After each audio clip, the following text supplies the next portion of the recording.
appreciated talaga. Ang mga kayo, may iba pang paraan para makita si Daddy. Sana nga, makita na natin yung sinasabi ng kaibigan ng parents mo. Para naman buwas-buwas yung iniisip mo. Para magkaroon ka naman space para sa akin.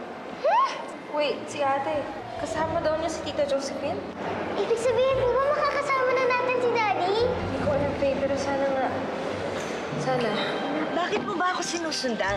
Alam ko po may information kayo tungkol kay Daddy. Gusto mo ba laman kung nasaan ang daddy mo? Nasaan po? Kasama ko. Maayos ang kanyang kalagayan sa safe house ko. Pwede niyo po ba ako dalhin sa kanya? Kapag nagpumilit ka makipagkita sa daddy mo, babalik lang siya sa kulungan. Hindi siya pwedeng basta na lang lumabas at makipagkita sa inyo. Kalat ang mga kriminal, nagkalat din ang mga pulis. So anong gusto niyo pong gawin ko? Umuwi ako sa mga kapatid ko at magsinungaling sa kanila? Hindi ko alam kung nasaan ang daddy ko. Oo, dahil yun ang makakabuti para sa daddy mo. Gawin mo to para sa kanya, para sa iyong mga kapatid. Salamat. Thank you. Thank you. Thank you. Boss, sandali lang, boss. Boss, sandali lang, boss. Pre, huwag kumain dito, pre. Pre, ganda Boss, sandali lang sabi. Kevin! Kevin! Tama na! Tama na, please! Kevin, Believe din naman ako sa'yo. Hindi mo lang napigilan si Celine. Napaniwala mo pa siya. I will lie and spin stories para lang mapaniwala yang si Arthur na kailangan na naming makaalis dito. Bago pa malaman ng Selena yan na nagsisinungaling lang ako. Gusto ko mabuo yung pamilya ko. Bakit na ba komplikado? Bakit parang ang hirap-hirap gawin? Tapos ngayon mapipilitan akong pumunta sa mga kapatid ko at magsinungaling sa kanila. Para saan? Para gawin kung ano ang tama? Ano ba talaga ang tama pa ko eh? Sabihin mo nga sa akin kasi kulong-gulo na ako. Mahirap talagang mamili si Lynn. Pero kung ano man ang magiging desisyon mo, sabihin mo man sa kanila o hindi yung nalalaman mo, susuportahan kita si Lynn. Hindi ko na alam.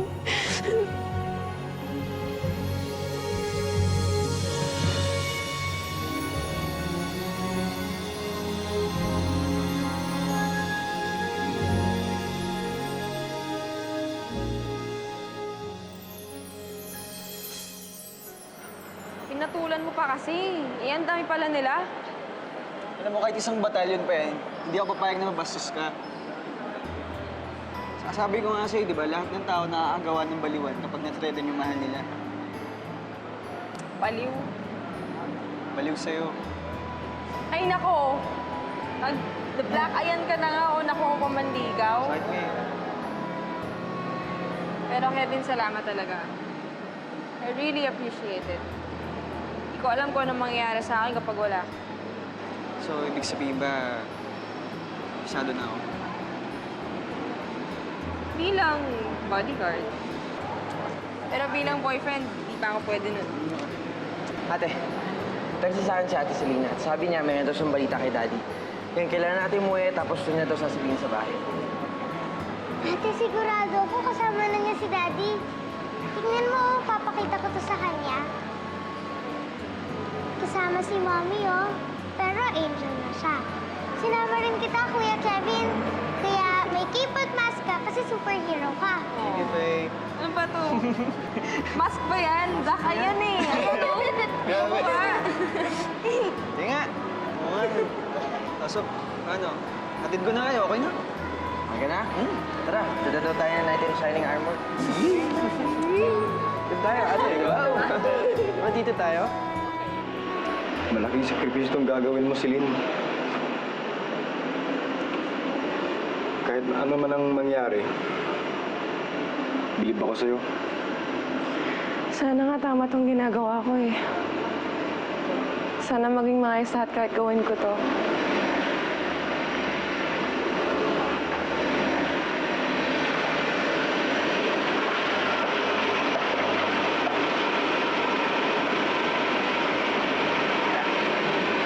Yan. Oh, yeah. Ate! Ate, nakita mo ba si Daddy?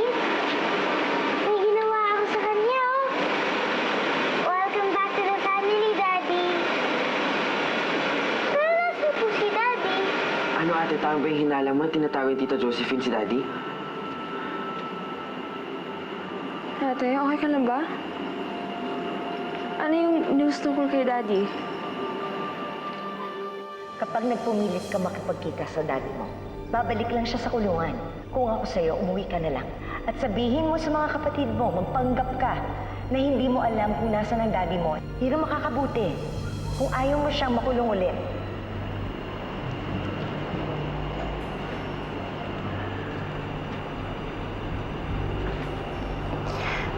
Wala eh. Walang balita.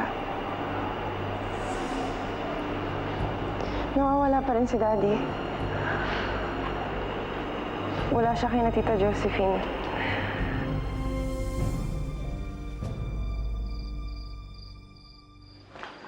Arthur, nakausap ko na si Celine. Anong sabi niya? Kailan kami magkikita? Ayaw ka niya makita. Ikaw ang sinisisi nila sa pagkamatay ni Bettina.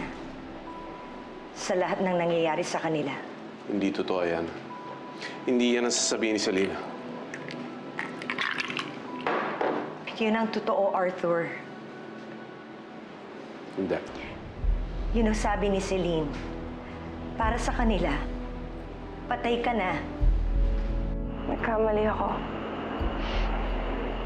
Sorry at pinaasa ka kayo sa wala.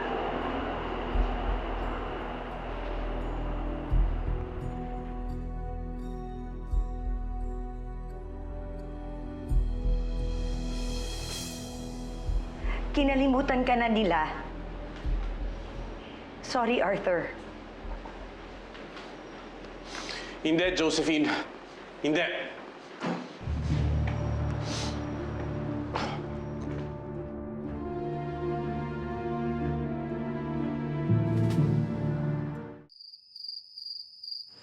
Faye, sorry at hindi ko nakita si Daddy, ah. Sabi nila sa akin, sobrang excited ka daw kanina. Miss na miss ko na po kasi si Daddy eh. Tsaka akala ko, pagbibigyan na tayo ni God. Kasi hindi niya tayo pinakinggan nung nag-pray tayo na isave niya si Mommy. Ate, bakit ayaw niya tayo pakinggan? Galit ba sa atin si God? Ano? Hindi. Huwag mo isipin yan, Faye. Mabait si God. Pero, bakit ayaw niyo po tayo magkamagulang? Gabi-gabi ko po kasi yung pinapag-pray. Pero, di naman nangyayari. Tapos, kinuha niya pa si Mommy. Kaya, iniisip ko po na galit siya sa atin. Sabi ko naman sa'yo, madedepress yan. May jowa ka nga. Lagi naman tulog. Kung di lagi tulog, laging lasing. Para saan pa? Pustahan tayo, hindi lalabas sa kwarto yun, no? Natural lang na reaksyon yon. Lilipas rin yon. Ay nako, ang tagal kong nagtiyaga, nagpasensya. Ngayon pa ba ako maiinit? Ay nako, when his depression passes, I'll be there for him. Naalala ko lang si Arthur. Baka magpakamatay na naman yun. Munti ka na nga maglaslas eh. Buti na lang, naabutan ko. Napigilan ko siya. Pero ngayon na pati yung mga anak niya, itinakwil siya. Baka lalong mawala ng gana mabuhay yun. Faye, kasi baka iba ang plano ni God. Minsan kasi, yung binibigay niyang plano hindi yung gusto natin. Pero hindi yung dahilan para magalit sa Kanya. Kailangan pa rin natin magtiwala. Kasi at the end of the day, maging okay din ang lahat. Kaya kahit kailan, huwag ka magagalit kay God, okay? Opo, ate. At hindi rin po ako mag-give up. Kasi hindi ka rin po nag-give up.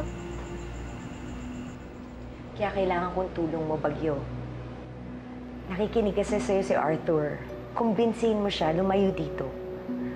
Pumunta tayo dun sa malaki kong farm sa Cebu. Magsimula tayong lahat ulit. Maasahan ba kita? Para sa bagong simula, kukumbinsin ko siya.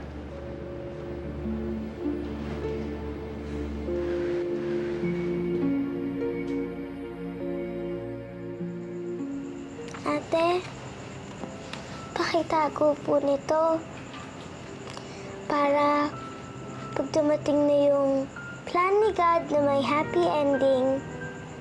At okay na po tayong lahat. Kumpleto na tayo, masaya na tayo. I-display po natin yan.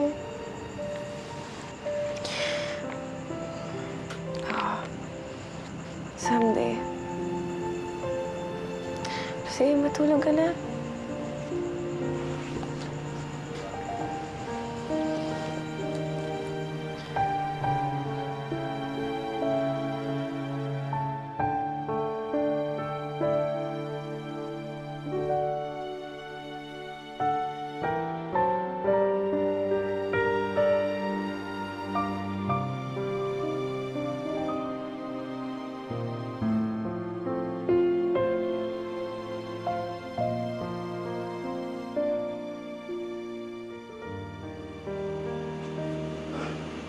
Darling, magpahinga ka na.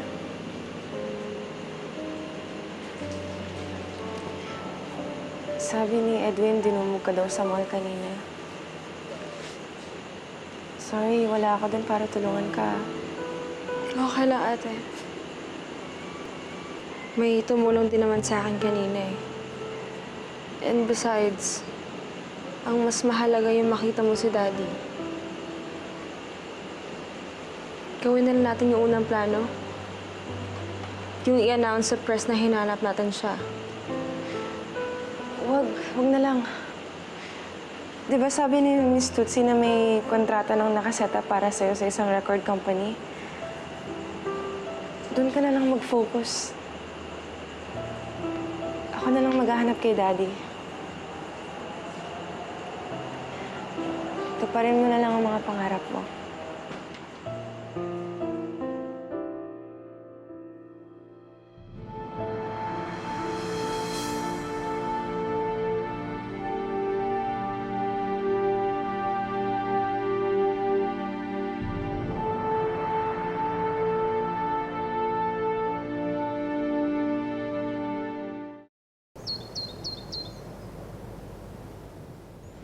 Oo, bakit kayo nalulungkot? Dapat nag-celebrate tayo. Ano ka ba? Pinag-uusapan ka ng mga tao. Ikaw ang topic sa social medias. Tsaka, look, laman ka na lahat ng tabloid. Nag-riot po kasi sa mall dahil sa akin eh. Precisely. Alam mo ba, darling, iilang celebrities lang ang totoong pinagkakaguluhan ng taong bayan. At saka, iilan lang din yung nagkakaroon ng riot. Dahil sa pagkakagulo sa isang katulad mo, di ba? Alam mo, hindi ka lang isang rising pop star. Dahil isa kang superstar in the making. Kaya should take pride and precautions. Precautions? Miss Tutsi, wala po kaming sariling bahay. Nakikitira lang po kami. At wala po kaming pambayad sa security. Paano po kapag nalaman ng mga tao kung saan nakatira si Darling? Paano po kung dumagsa sila dito? Wala po kaming magagawa. Naku, huwag kayong mag-alala. Itataboy ko sila. Tsaka alam niyo, konting tiis na lang. I'm sure kapag nakapirma ka na ng contract, yung income mo papasok na sa'yo. Magiging maayos na ang buhay niyo magkakapatid.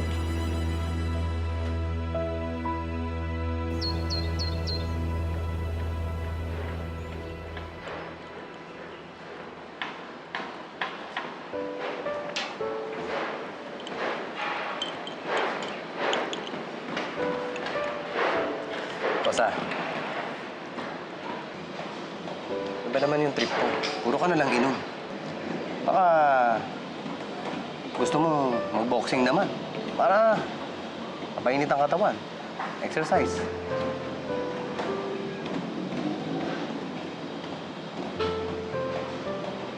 Chess, ayaw mo? Dama. Baraha. Caracruz. Parang nasa loob lang tayo. Ewan ko.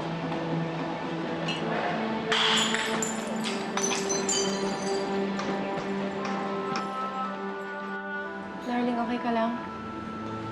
Naalala ko lang kasi si Mami at si Daddy. Dahil sa kanila nabuo ang mga pangarap ko. Gusto kong i-share sa kanila. Kaya lang wala sila.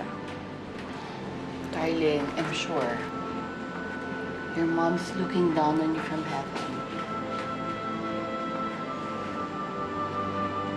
Kinukwento ka niya doon sa mga anghel.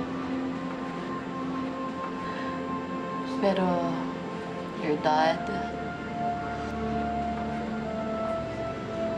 siguro mas makakabuti kung kakalimutan mo na lang muna siya.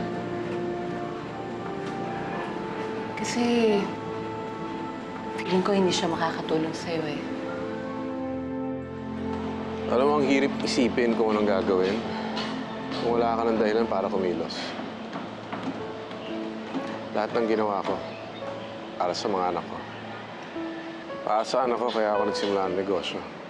Dahil sa mga anak ko, kaya ako nakulong. Dahil sa mga anak ko, kaya ako nagkaganito. Lahat ng nararamdaman ko dahil sa mga anak ko. Lungkot, galit, ligaya, pati yung paglalasing ko.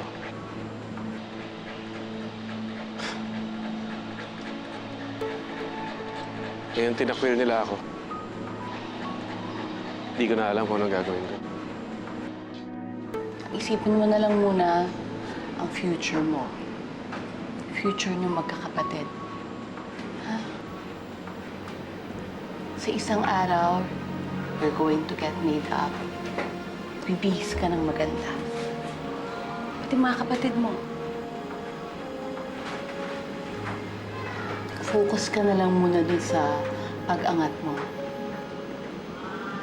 Hindi dun sa mga bagay na pwede mo ikabagsak.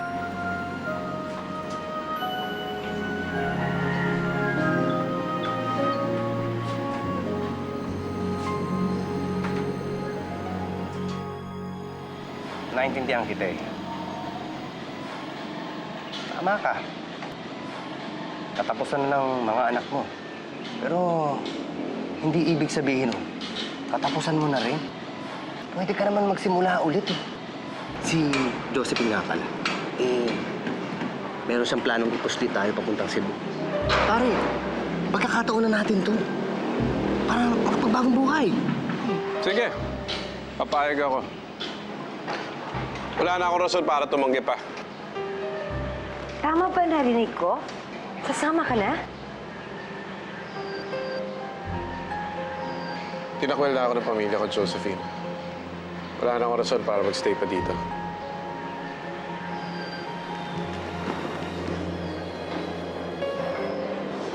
Hindi ka magsisisi.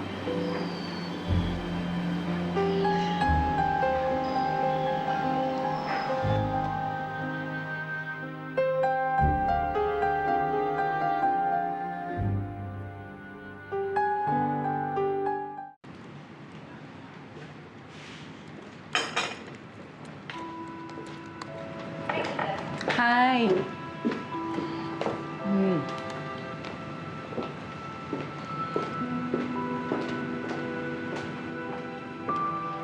What is this, Harry?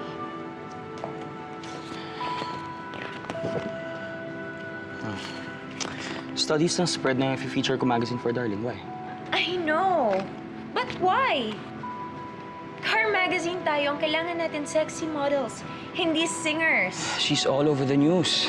And besides, pasay na ngayon ang mga sexy treatments sa magazine. I wanna try something new to target a new market. Yung ba talaga ang gusto mong i-target? O si Celine na naman? Wait a minute. Ano na naman tong narinig ko, Harry? Why am I hearing Celine's name again? Isn't she out of the picture? I thought you two were back together again. Opo, tita. Pero itong si Harry mukhang gumagawa ng way para masira kami. Kapatid po nung Darling na yun si Celine. Isa siyang buena. And for all I know, ginagawa mo lang to para makabawi kay Celine.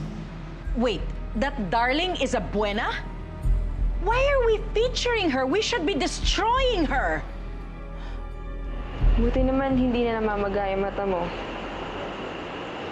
Nagkaroon siguro na naman ng rason yung ate mo para mainis sa akin. Actually, nagwala siya nung nalaman niyang may record deal ka na. I really hope we could be friends someday. Masaya yun. Pero sa ngayon,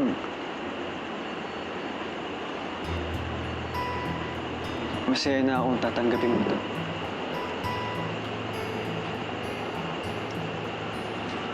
Rose ulit? Araw-araw kitang bibigyan yan. Kasama yan sa job description ko.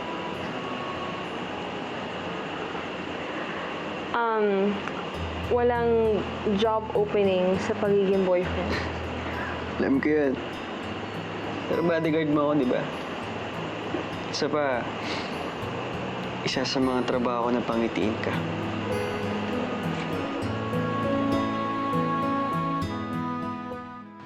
Ma, it's the right business decision. Hindi to personal, kaya please, huwag mong personalin. When it comes to Abuena, it's always personal. Oh, ma, may heart ailment ka. Bawal ka magalit. At mas lalong masama ang paghihigante. Just keep out of this. Let me do my job, okay?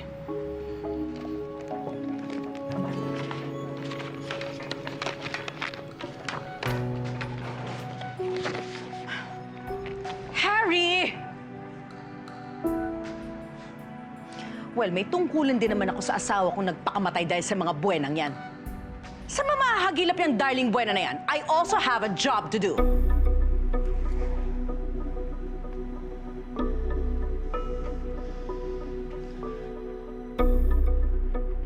Darling, pwede ka bang mag-promise sa akin? Na ano?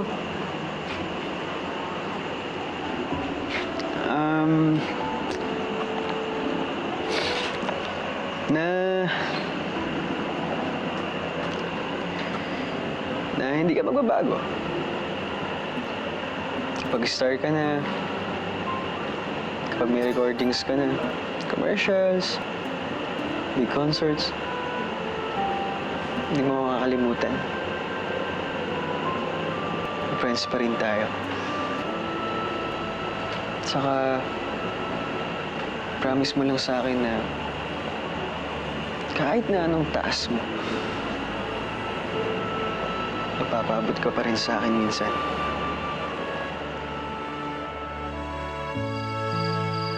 O narinig mo na ba yung latest? Na ilo-launch daw na isang sikat na label si Darling. At bukas ang contract signing niya. Kasabay na pag-alis natin. Shh! Huwag ka nga dyan maingay. Baka marinig ka pa ni Arthur. Magbago pa isip nun. Alin? Sa pag-alis? Arthur! Pag nag-take off talaga yung career, minsan kailangan ng bodyguard. Diba? Kailangan kita, Kevin. And I promise you, hindi magbabago yan.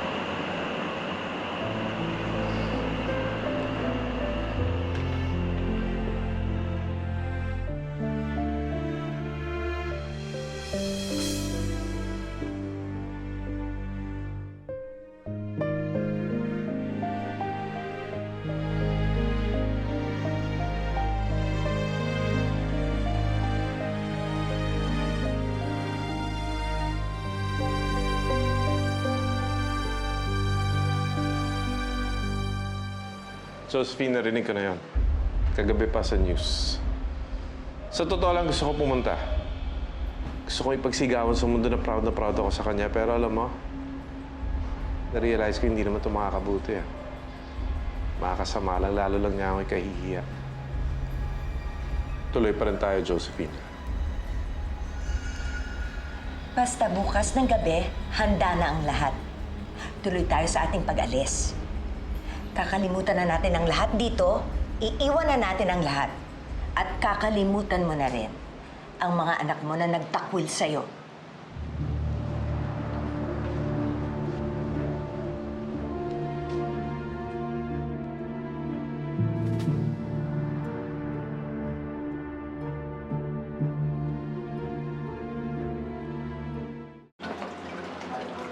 Wow. Welcome, ma'am. Hello. Kapatid po kami ni Darling Buena. Okay po, pakisign na lang po yung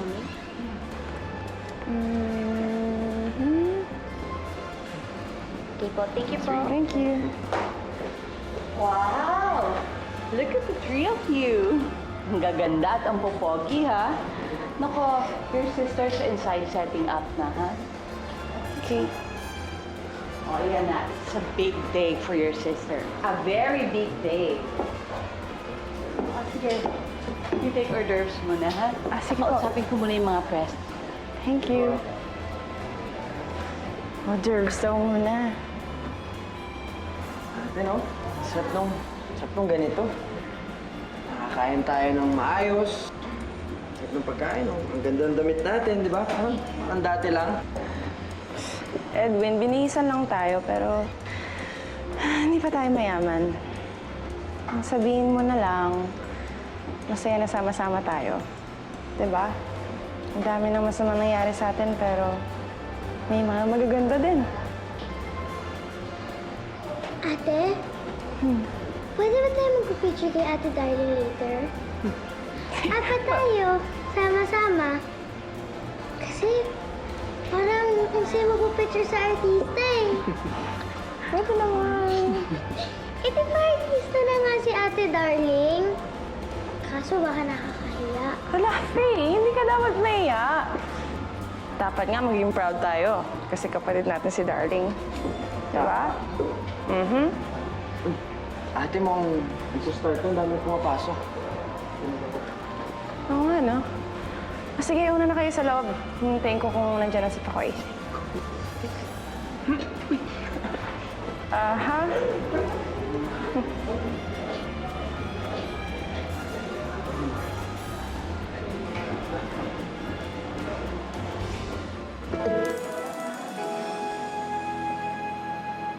Hari?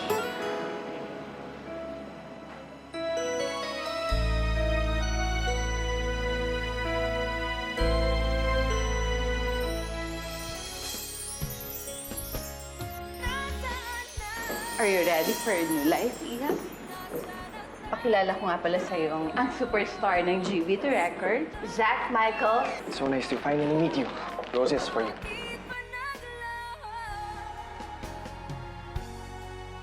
Hindi ko nga alam ba't ako kinakabahan. Iti kamay ko, pinagpapawisan. Ako rin, kinakabahan eh. Sana walang gulong mangyari dito. Umalis na tayo. No, bakit? Anong kinakatakot mo? You have a job to do here. It's my honor and privilege to introduce the latest star of GV2 Records. Ladies and gentlemen, from Pulube to Cinderella pop star, Darling! Anak ng kriminal! Sino ba yung nanggulo na yun? Kung nandito lang ako, baka kinakalagkat ko na palabas yun. Sige, I'm sorry. I'm sorry sa ginawa ni Mami. Nanay mo pala yun eh. Ano? Doon na lang dito para manggulo? Akoy! Akoy, ano ba ito?